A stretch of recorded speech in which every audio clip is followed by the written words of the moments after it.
Aujourd'hui, ce que l'on peut dire, c'est que dans la cancérogénèse, dans la survenue de cancer, les apports extérieurs jouent un rôle que l'on considère de plus en plus important.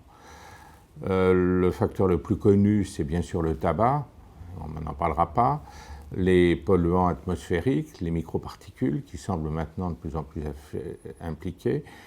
Et l'alcool a toujours été considéré comme un facteur de survenue de cancer. Nous, on parle de carcinogène, parce que dans les études épidémiologiques, on a retrouvé une relation entre le fait de consommer de l'alcool de façon excessive et la survenue de certains cancers.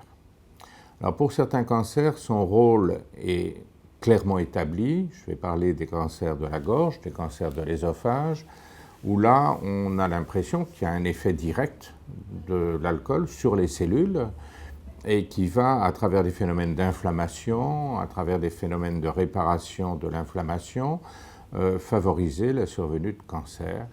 Alors, ça passe bien sûr par la modification de gènes, qui sont les gènes qui contrôlent la prolifération tumorale, ou au contraire des gènes qui promeuvent la prolifération tumorale. Alors il y a d'autres cancers pour lesquels il y a un rôle indirect, mais là encore indéniable, bien qu'indirect. Ce sont par exemple les cancers du foie. Avoir un cancer primitif du foie quand on n'a pas l'hépatite, quand on n'a pas ce qu'on appelle le surpoids, c'est-à-dire une maladie du métabolisme qui fait qu'on a un excès de poids et qu'il y a au niveau du foie une stéatose, une accumulation de graisse. Eh bien, si l'alcool est le seul facteur qui va entraîner la cirrhose, elle va effectivement entraîner d'abord ce qu'on appelle une stéatose inflammatoire, puis une cirrhose. Et l'on sait qu'une fois qu'une cirrhose est constituée, quelle que soit sa cause, il y a un risque tous les ans qu'apparaisse dans 2 à 3% des cas, des fois plus, si d'autres facteurs sont impliqués, un cancer primitif du foie.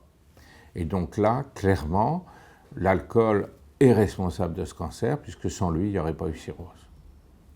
Et enfin, il y a toute une série de cancers qui sont reliés plus ou moins directement à l'alcool, en partie parce qu'il peut être responsable d'un apport calorique excessif.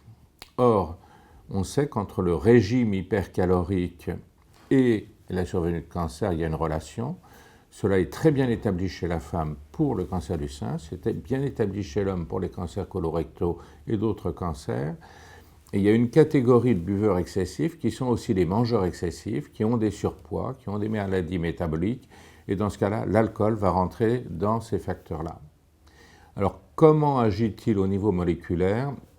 Là, les choses sont un peu moins bien établies, un peu moins bien connues. Il y a probablement des gènes de susceptibilité, c'est-à-dire des gènes qui sont susceptibles d'être modifiés par l'apport d'alcool, et probablement également ce qu'on appelle des phénomènes épigénétiques, c'est-à-dire l'atteinte de toute la machinerie qui permet aux gènes de s'exprimer ou pas.